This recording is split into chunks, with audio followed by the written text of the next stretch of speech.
ಲೇ Dave Batista ಏನು ಆಗಿದೆ ನಿಮ್ಗೆ ಅಂತ ಕೇಳೋ ರೇಂಜ್ಗೆ ಆಗಿದ್ದಾರೆ.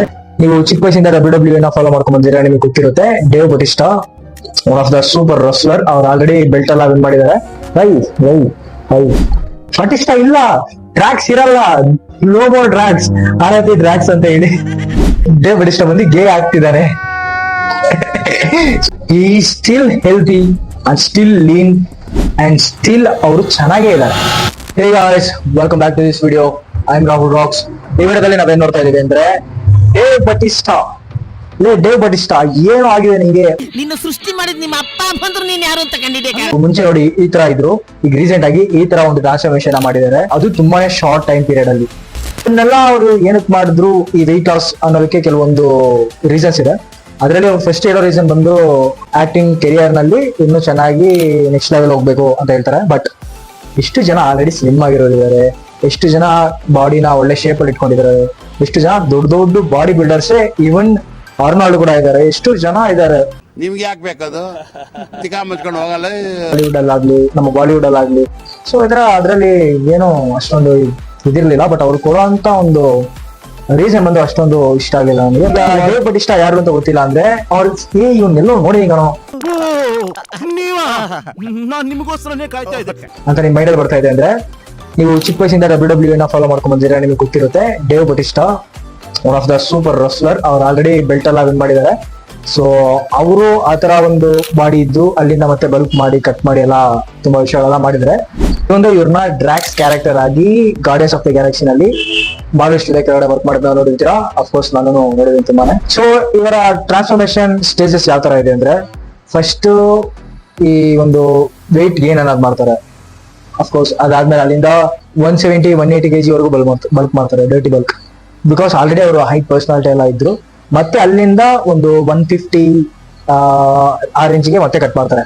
ಅವ್ರ ಪೀಕ್ ಲೆವೆಲ್ ಇದ್ದಿದ್ ಬಾಡಿ ಬಂದು WWE ನಾಲೇನೆ. ಸೊ ಅಲ್ಲಿ ಚೆನ್ನಾಗಿತ್ತು ಬಾಡಿ. ಸೊ ಅದನ್ನ ಕ್ಯಾಲ್ಕುಲೇಟ್ ಮಾಡಿದ್ರೆ ಅದರ ಒಂದು 140 to 150 kg ಅವ್ರಿದ್ರು.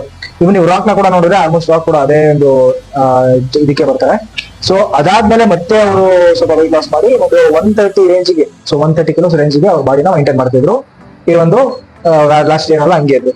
ಬಟ್ ಸಡನ್ ಆಗಿ ಒಂದು 5 to 6 ಮಂತ್ ಒಳಗಡೆ ದಿಢೀರ್ ಅಂತ ವೀಕ್ ಡ್ರಾಪ್ ಮಾಡಿ ಆಲ್ಮೋಸ್ಟ್ ಈಗ ಒಂದು 110 kg ಇಲ್ಲ 115 kg ಆ ರೇಂಜಿಗೆ ಬಂದ್ಬಿಟ್ಟಿದ್ದಾರೆ. ಸೊ ದಿಢೀರ್ ಅಂತ ವೀಕ್ ಕಟ್ ಮಾಡಿದ್ದಾರೆ. ಅದರಲ್ಲೂ ಇಷ್ಟು ಸ್ಪೀಡ್ ಆಗಿ ಕಟ್ ಮಾಡಿದ್ದಾರೆ.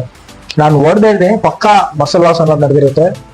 ಅದಕ್ಕೇನೆ ಆ ತರ ಕಾಣ್ತಿರೋದು. ಸೊ ನೀವು ಟ್ರಾನ್ಸ್ಫಾರ್ಮೇಶನ್ ಮಾಡ್ತೀರಾ, ಕಟ್ ಮಾಡ್ತೀರಾ ಅಂದ್ರೆ ಸ್ಲೋ ಆಗಿ ಮಾಡ್ಬೇಕು. ದಿಢೀರ್ ಅಂತ ಫಾಸ್ಟ್ ಮಾಡಿದ್ರೆ ಈ ತರ ಪೇಷಂಟ್ ತರ ಕಾಣ್ತಾರೆ ಅಷ್ಟೇ.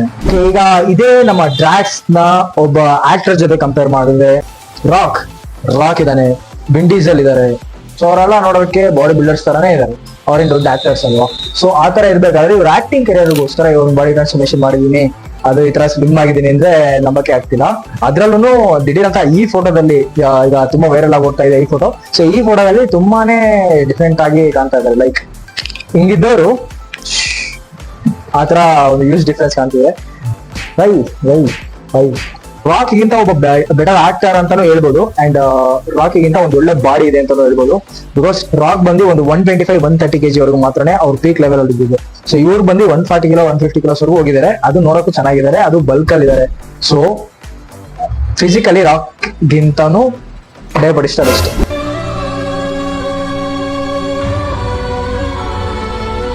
ಓಕೆ, ಈ ಒಂದು ಟ್ರಾನ್ಸ್ಫಾರ್ಮೇಶನ್ ಇಂದ ನಿನಗೇನೋ ಪ್ರಾಬ್ಲಮ್ ಅಂತ ಕೇಳಿದ್ರೆ ನನಗೇನೋ ಪ್ರಾಬ್ಲಮ್ ಇಲ್ಲ. ಬಟ್ ಮಾರ್ವೆಲ್ ಫ್ಯಾನ್ಸಿಗೆ ಎಲ್ಲರಿಗೂ problem. Because guardians of the Galaxy ಈಗ ಒಂದು ಟ್ರಯಲಜಿ ಮುಗಿಸಿದ್ದಾರೆ. ಅದರಲ್ಲಿ ಡ್ರಾಕ್ಸ್ ಆಗಿ ಪ್ಲೇ ಮಾಡ್ತಿದ್ದಾರೆ ನಮ್ಮ ಡೇವ್ ಬಟಿಸ್ಟಾ. ಒಳ್ಳೆ ಬಾಡಿ ಇಟ್ಕೊಂಡಿದ್ರು. ಸೊ ಇವಾಗ ಈ ಒಂದು ಟ್ರಾನ್ಸ್ಫಾರ್ಮೇಶನ್ ಆದ್ಮೇಲೆ ಬಟಿಸ್ಟಾ ಇಲ್ಲ, ಡ್ರಾಕ್ಸ್ ಇರಲ್ಲ, ಲೋಗೋ ಡ್ರಾಗ್ಸ್, ಆರತಿ ಡ್ರಾಗ್ಸ್ ಅಂತ ಹೇಳಿ ಅದೇ ಟ್ರೈನ್ ಮಾಡ್ತವ್ರೆ. ಮೇ ಬಿ ಬೇರೆ ಆಕ್ಟರ್ನ ಇಟ್ಟು ರೀಕ್ಯಾಸ್ಟ್ ಮಾಡ್ಬೋದು. ಇವ್ರು ಮತ್ತೆ ಟ್ರ್ಯಾಕ್ಸ್ ಆಗಿ ರಿಟರ್ನ್ ಆಗಲು ಸಾಧ್ಯವಿಲ್ಲ ಅಷ್ಟೇ ತಾನೇ. ಓಕೆ, ಈಗ ಇದ್ರ ಕಮೆಂಟ್ಸ್ ನ ಓದೋಣ ಅಂತ ಹೇಳಿ ಕೆಲವೊಂದು ಕಮೆಂಟ್ಸ್ ಎಲ್ಲ ತೆಗ್ದು ನೋಡಿದೆ. ಲೈಕ್ ಏನೇನೆಲ್ಲ ಬಂದಿದೆ ಗೊತ್ತಾ? ನೀವು ಮೋಸ್ಟ್ಲಿ ಇವ್ರು ಬಂದು ಸ್ಟೆರಾಯ್ಡ್ಸ್ ತಗೊಂಡಿದ್ದಕ್ಕೆ ಹಿಂಗಾಯ್ತು. ಸ್ಟೆರಾಯ್ಡ್ಸ್ ಬಗ್ಗೆ ಹೇಳ್ತೀನಿ ಇನ್ನೂ ಸ್ವಲ್ಪ ಹೊತ್ತಲ್ಲಿ. ಇಲ್ಲ ಇವ್ರಿಗೆ ಏನಾದ್ರು ಒಂದು ಕಾಯಿಲೆ ಬಂದಿರ್ಬೇಕು, ಬ್ಲಡ್ ಕ್ಯಾನ್ಸರ್ ಅದಾಗಿರ್ಬೇಕು, ಇದಾಗಿರ್ಬೇಕು ಕಮೆಂಟ್ ಬಾಕ್ಸ್ ಅಲ್ಲಿ. ಸೊ ಈ ತರ ಎಲ್ಲ ತುಂಬಾ ವಿಷಯಗಳೆಲ್ಲ ಇದೆ. ಇನ್ನೂ ಒಂದು ಕಮೆಂಟ್ ಯಾವ ತರ ಇತ್ತು ಅಂದ್ರೆ, ಡೇವ್ ಬಟಿಸ್ಟಾ ಬಂದು ಗೇ ಆಗ್ತಿದ್ದಾನೆ.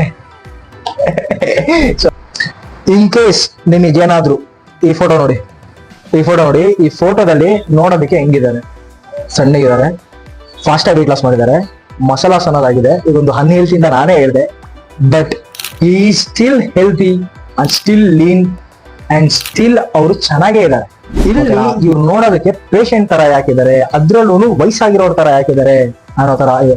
ಫಸ್ಟ್ ಬಟಿಸ್ಟಾ ಬಗ್ಗೆ ಕೆಲವೊಂದು ಬೇಸಿಕ್ ಆಗಿರುವಂತ ಒಂದು ವಿಷಯಗಳನ್ನ ನಾವು ತಿಳ್ಕೊಬೇಕು. ಈಗ ಬಟಿಸ್ಟಾಗ್ ಬಂದು 55 years ಓಲ್ಡ್ ಆಗಿರುವಂತ ಒಂದು ಏಜ್. ಸೊ 55 ಏಜ್ ಅಂದ್ರೆ ಆಲ್ಮೋಸ್ಟ್ ಎಲ್ಲ ವಯಸ್ಸಾಗಿರ್ತಾರೆ. ಈಗೆಲ್ಲ ಇನ್ನು ಬೇಗನೆ ವಯಸ್ಸಾಗ್ಬಿಡುತ್ತೆ. ಸೊ ಆ ತರ ಹೇಳ್ಬೇಕಾದ್ರೆ ಅವರಿಗೆ ಈ ವೈಟ್ ಕಲರ್ ಹೇರ್ ಬೇರ್ಡ್ ಎಲ್ಲ ಬಂದಿದೆ, ಅದೆಲ್ಲ ಕಾಮನ್, ಓಕೆನಾ. ಸೊ ಅದಾದ್ಮೇಲೂ ಅವರ ಸ್ಕಿನ್ ಬಂದು ಫೇಶಿಯಲ್ ಅಲ್ಲಿ ಮಾರ್ಕ್ಸ್ ಮತ್ತೆ ರಿಂಕಲ್ಸ್ ಎಲ್ಲ ಬಿದ್ದು ಅವ್ರು ನೋಡಕ್ ಈಗ ಸ್ವಲ್ಪ ವಯಸ್ಸಾಗಿರೋ ತರ, ಸ್ವಲ್ಪ ಜಾಸ್ತಿನೇ ವಯಸ್ಸಾಗಿರೋ ತರ ಕಾಣ್ತೀವಿ.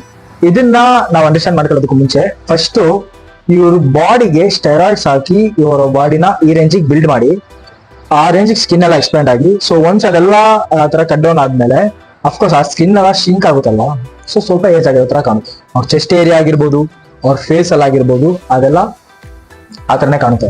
ಒಂದು ಬೇಸಿಕ್ ಆಗಿರುವಂತ ವಿಷಯಗಳು ಸ್ಟೆರಾಯ್ಡ್ಸ್ ಯಾವ ತರ ವರ್ಕ್ ಆಗುತ್ತೆ ಅಂತ ಹೇಳ್ತೀನಿ. ಅಫ್ಕೋರ್ಸ್ WWE ಇರೋರು and Hollywood film actors almost ಎಲ್ಲಾರು ಸ್ಟೆರಾಯ್ಡ್ಸ್ ತಗೊಂಡಿರ್ತಾರೆ. ನಾನು ರೀಸೆಂಟ್ ಆಗಿ ಯಾವ್ದೋ ಒಂದು ಕಮೆಂಟ್ ಕೂಡ ನೋಡಿದೆ, 95% ಆಫ್ ದ ಆಕ್ಟರ್ಸ್ ಸ್ಟೆರಾಯ್ಡ್ಸ್ ತಗೊಂಡು ನಾನ್ ನ್ಯಾಚುರಲ್ ಬಾಡಿ ಬಿಲ್ಡರ್ಸ್ ಅಂತ ಹೇಳ್ಕೊಂಡು ಊರ್ ಸಿಗುತ್ತಿರ್ತಾರೆ. 100% ಟ್ರೂ. ಸೊ ಈಗ ಸ್ಟೆರಾಯ್ಡ್ಸ್ ಯಾವ ತರ ವರ್ಕ್ ಆಗುತ್ತೆ ಅಂತ ಹೇಳಿದೆ ಅಲ್ವಾ, ಸೊ ಯಾವ ತರ ವರ್ಕ್ ಆಗುತ್ತೆ ಅಂದ್ರೆ, ಈಗ ಸ್ಟೆರಾಯ್ಡ್ಸ್ ಅಲ್ಲಿ ಏನ್ ಮಾಡಿಸ್ಬೇಕಂದ್ರೆ, ಸ್ಟೆರಾಯ್ಡ್ ತಗೊಂಡ್ಮೇಲೆ ಮತ್ತೆ ನಮ್ಮ ಬಾಡಿಯಿಂದ ಆ ಸ್ಟೆರಾಯ್ಡ್ಸ್ ನ ವಾಪಸ್ ತೆಗಿಬೇಕು. ಅದಕ್ಕೆ ಪೋಸ್ಟ್ ಸೈಕಲ್ ಥೆರಪಿಸ್ಟ್ ಅಂತ ಹೇಳ್ತಾರೆ. ಸೊ ಅದನ್ನ ತೆಗಿಬೇಕು, ಇಲ್ಲಾಂದ್ರೆ ನಮ್ಮ ಬಾಡಿಗೆ ಒಂದು ಕಾಮ್ ನ ಕ್ರಿಯೇಟ್ ಮಾಡುತ್ತೆ.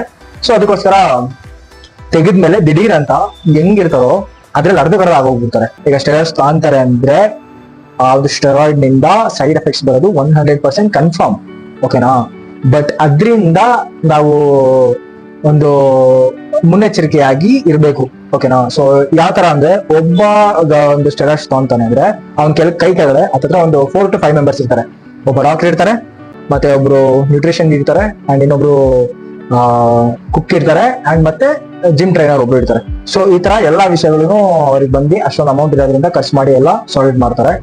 ಸೊ ಇದು ಯಾವ ತರ ಅಂದ್ರೆ, ಈಗ ಶರ್ಟ್ ನ ಈ ತರ ಇದೊಂದು ತಗೊಂಡಿದೀನಿ, ಅದೆಲ್ಲದಕ್ಕೂ ಒಂದು ನೇಮ್ ಇರುತ್ತೆ. ಎಕ್ಸಾಂಪಲ್ಗೆ ಈಗ ನಾವು ಟೆಸ್ಟೋಸ್ಟೆರಾನ್ ನ ಸ್ಟೆರಾಯ್ಡ್ಸ್ ಆಗಿ ತಗೊಂಡ್ರೆ, ಹಾರ್ಮೋನಲ್ ನ ನಾವು ಆಡ್ ಮಾಡ್ಕೊಂತೀವಿ ಅನ್ಕೊಡಿ, ಅವಾಗ ಅದರಿಂದ ಆಗುವಂತ ಕೆಲವೊಂದು ಸೈಡ್ ಎಫೆಕ್ಟ್ಸ್, ಈಗ ಆತರ ನೇಮ್ ಎಲ್ಲ ಸ್ಟೆರಾಯ್ಡ್ಸ್ ಅಂತ ಎಲ್ಲ ಹೇಳಂಗಿಲ್ಲ.